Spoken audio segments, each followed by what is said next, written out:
Hello everyone, and welcome to our new course, Sustainable Agricultural Land Management.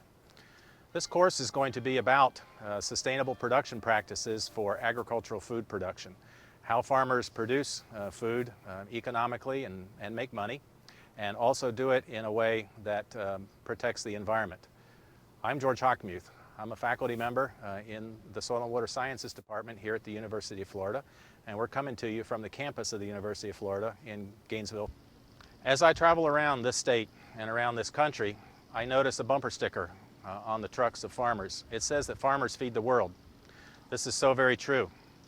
But did you also know that experts say that farmers will have to increase food production over the next 2 or 3 decades? This is to meet the increasing demand from increasing population on this globe. As you look over my shoulder, you'll notice the students on the campus changing classes.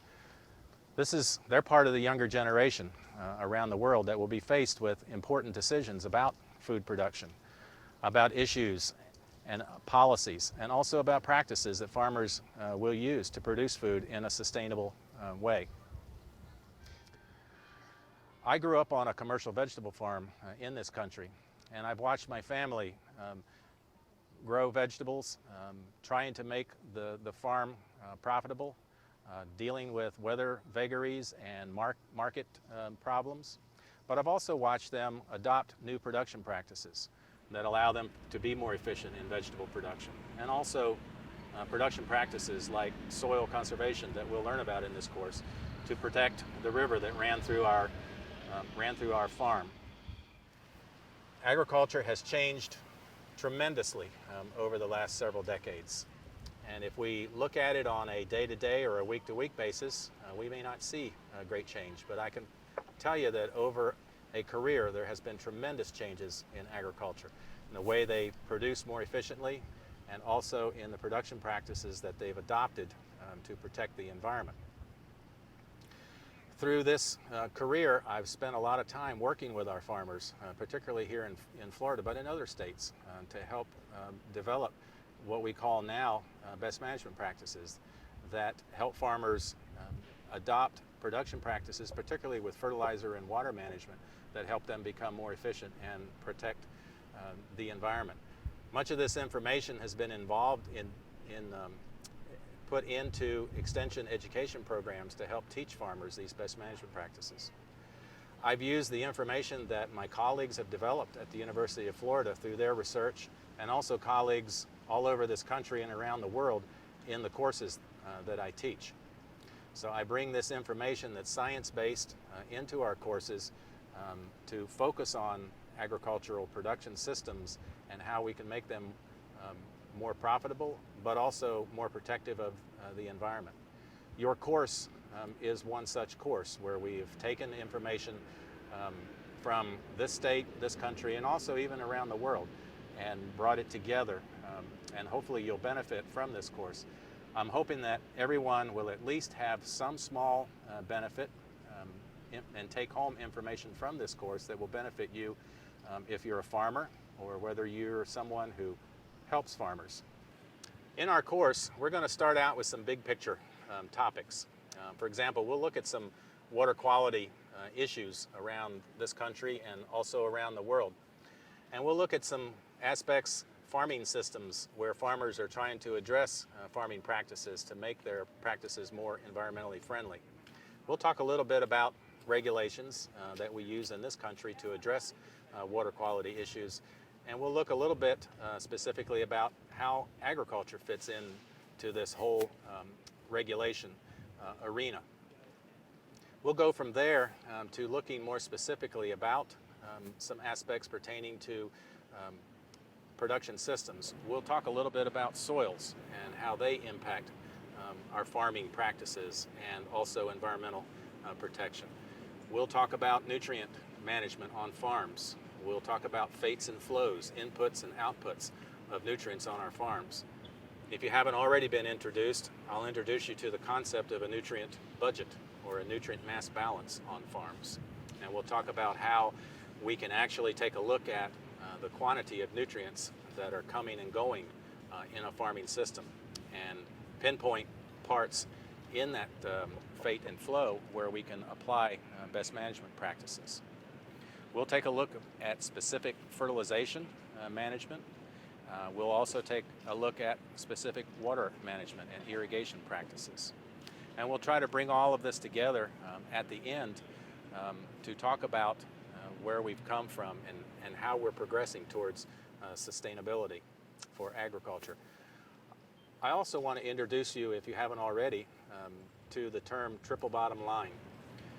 This will be a theme in this course. Triple bottom line simply means that when we make decisions or we try to determine best management practices, for example, for farmers, that we make a broad determination and consideration of all of the impacting factors. So we'll be taking a look at, for example, the three main parts of the triple bottom line.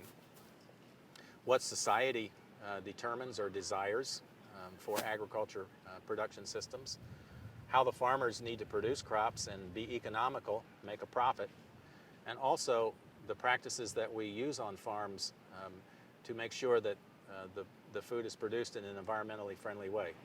So social, environment, and economic are the basis for the triple bottom line. And you'll see that that will become a theme through this course. We'll refer to it quite often. I want to let everyone know as we get started that this course is not about any one particular production system. So for example, we'll talk about conventional agriculture and we'll talk about organic systems in this course. It's also not about small farms and large farms. For example, I believe that most of the information that we'll talk about in this course and discuss would apply to whether you're a small farm with 20 acres or a large farm managing 20,000 acres. Also, we're going to talk mostly about experiences from this country, looking at U.S. agriculture, but I've also attempted to bring in experiences and examples from other countries and from around the world. We're also going to focus on food production, crop systems in this course. There are a lot of other production systems, animal production systems, livestock, for example, that we will not be able to include in the short time that I have with you. I also want to let you know that there are going to be many of you out there taking this course who will have a lot of experience in agricultural production and maybe in the issues that we'll talk about. I hope through our discussion topics, those of you that have experience will lend your experience and knowledge for the benefit of the course and for the students. We all can learn from each other through this course. Also, I'll let you know that some of the topics that we talk about, particularly when we talk about sustainability issues, there are and tend to be differences of opinions on these. And so I look forward to a hearty discussion of some of these issues as you all partake in the discussions on through our discussion board with the course. That'll be a good way to bring new experiences, differing opinions, and knowledge to the table for the benefit of everybody in the course, and I look forward to that part of the course. So how is the course set up? Well, our course involves 8 weeks. It's 8 weeks in length. We'll have lectures 3 times during each week where we'll present the topic for the day. Also, we'll have plenty of time for discussions. I'm going to post a discussion topic for everyone that will deal with each of the weeks. Those discussion topics will hopefully provide an opportunity for everyone to discuss an issue that in some way relates to the topic of the week, but also gives people an opportunity to discuss and raise issues of interest. And as I said, there's a high level of variation in the students, and we have folks that I'm sure are very experienced, and I hope they'll bring that experience and knowledge to the table through these discussion periods. You'll also have a chance to take a quiz on the material to practice answering questions about the information that was presented during the week. We've also developed a course project for those of you that want to delve a little bit deeper into the topic. You might want to pick a topic that's important to you locally on your farm or in your region and start to describe a little bit about the problem and some ideas that you might have for improving and making agriculture more sustainable. Everything about the course will be managed through the course website. So I hope you have a chance to go through and look, and you'll find all of the information that you need to navigate through the 8 weeks. I look forward to bringing this course to you, and I look forward to seeing all of the discussion about the information that we'll present during the course. So let's get started.